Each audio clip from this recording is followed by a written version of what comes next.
Muchas gracias. Buenos días, compañeros. Pues de nuevo mi agradecimiento a Martín Esparza y a todos ustedes, miembros del Sindicato Mexicano de Electricistas. También mi reconocimiento a la lucha que han dado, una lucha ejemplar, en donde varios compañeros de ustedes siguen en huelga de hambre, reivindicando pues justicia, reivindicando que se aplique el Estado de Derecho, que México parece que no existe. México es un país que vive en el caos. Los acontecimientos de hace unos días así lo demuestran.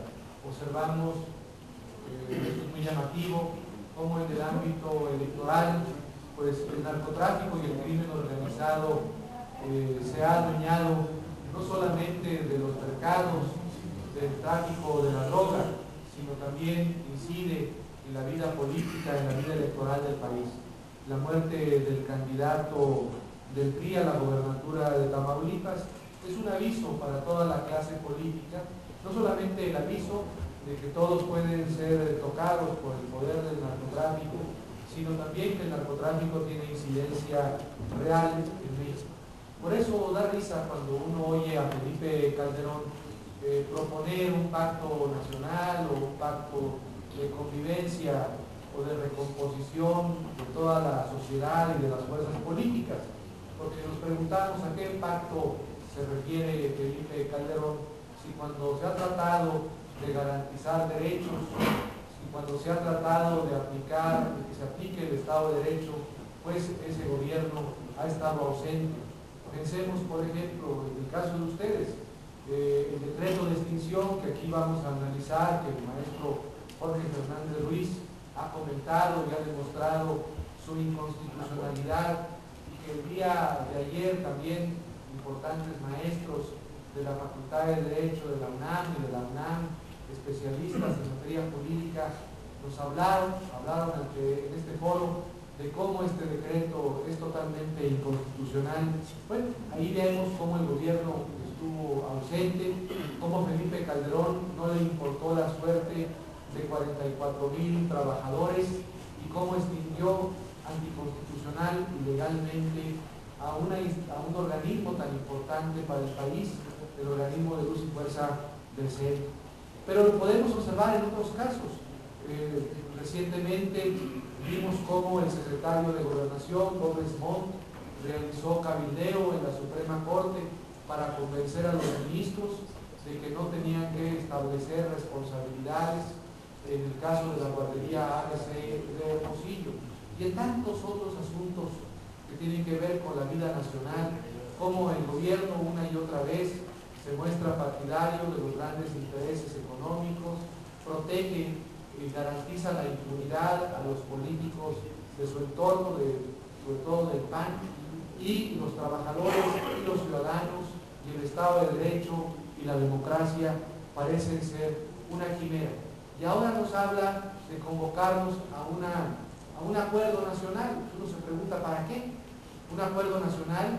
Van a restituir a los trabajadores de Luz y Fuerza, a los trabajadores del SME, a su fuente de trabajo, van a garantizarles su trabajo, van a dar marcha atrás en el decreto que extinguió a la compañía Luz y Fuerza del Centro, van a sancionar a los responsables políticos y administrativos de la guardería ABC.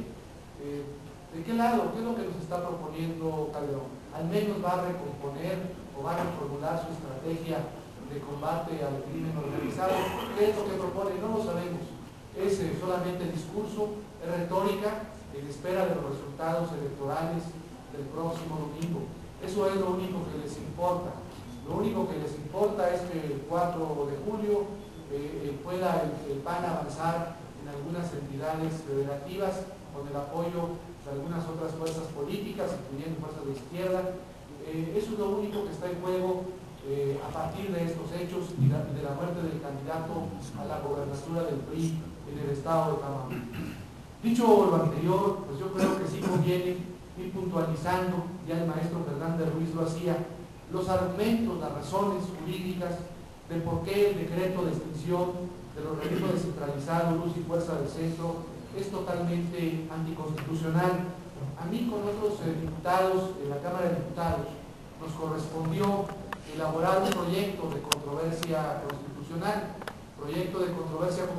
que desgraciadamente, como ustedes saben, no fue respaldado por la mayoría de los diputados y no pudimos presentar la controversia ante la Suprema Corte de Justicia de la Nación, y por eso se siguió optando por la vía del juicio de amparo, que esperemos pronto la Suprema Corte resuelva haciendo justicia, no prevaricando en esta resolución, porque también a la Suprema Corte hay que exigirle cuentas ahora y hay que exigirle cuentas después.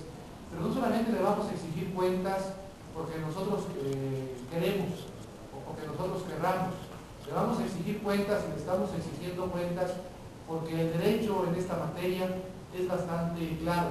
Hay argumentos muy sólidos que demuestran que la extinción del organismo descentralizado Luz y Fuerza del Centro fue totalmente anticonstitucional. Y vamos a puntualizar algunos argumentos, unos 10 argumentos de por qué esa extinción es totalmente anticonstitucional. El maestro Fernández Ruiz aludía a lo señalado, ustedes ya conocen en demasía, el artículo 4 transitorio de la Ley del Servicio Público de Energía Eléctrica. Este artículo 4 transitorio de la Ley del Servicio Público de Energía Eléctrica fue reformado, como sabemos, en 1989, una reforma publicada en el Diario Oficial de la Federación el 27 de diciembre del 89. En esa reforma al artículo 4 transitorio de la Ley del Servicio Público de Energía Eléctrica se estableció, se facultó por parte del Congreso de la Unión, de ambas cámaras, al Ejecutivo a disponer la creación de un organismo descentralizado con personalidad jurídica y patrimonio propio, el que tendría a su cargo la prestación del servicio público de energía eléctrica. Eso ocurrió en 89. Hubo una autorización del Congreso de la Unión al Ejecutivo para crear un organismo descentralizado que se hiciese cargo de la prestación del servicio de energía eléctrica en el centro del país. A esa orden, a ese mandato del Poder Legislativo, el Ejecutivo, el 9 de febrero del 94, mediante un decreto expedido por el Ejecutivo, pero con previa autorización y respaldo del Congreso de la Unión, creó el organismo descentralizado Luz y Fuerza del Centro. ¿Por qué es importante señalar lo anterior? Que la creación del organismo descentralizado Luz y Fuerza del Centro se hizo con un acuerdo y con una orden previa del Congreso de la Unión mediante la reforma a este artículo 4 transitorio.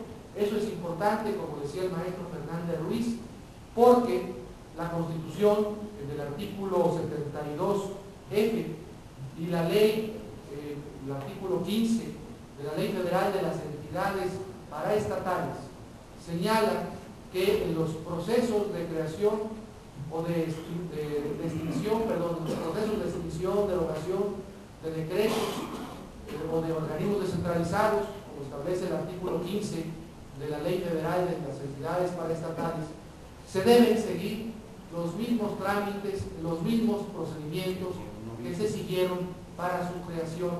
Esto significa, en pocas palabras, que si Luz y Fuerza del Centro fue creado por autorización, por orden, por mandato del Congreso, para su extinción, como establece el artículo 72F de la Constitución y el artículo 15 de la Ley Federal de las Entidades Paraestatales, se debió haber seguido el mismo trámite, el mismo procedimiento. Debió haber participado otra vez el Congreso, derogando el artículo 4 transitorio y modificándolo y autorizando al Ejecutivo a extinguirlo. Como todos nosotros sabemos, nunca se siguió este procedimiento. Este argumento era un argumento base en la controversia constitucional que los diputados queríamos presentar. Y sé que es un argumento fundamental porque he leído las demandas de amparo que está presente en las demandas de amparo. Otro argumento muy importante es referirnos al carácter estratégico de la industria de la energía eléctrica en este país. Como saben ustedes muy bien, la energía eléctrica solamente puede ser explotada, bueno, eso dice, aunque sabemos que desde 1992 hay una violación sistemática a lo que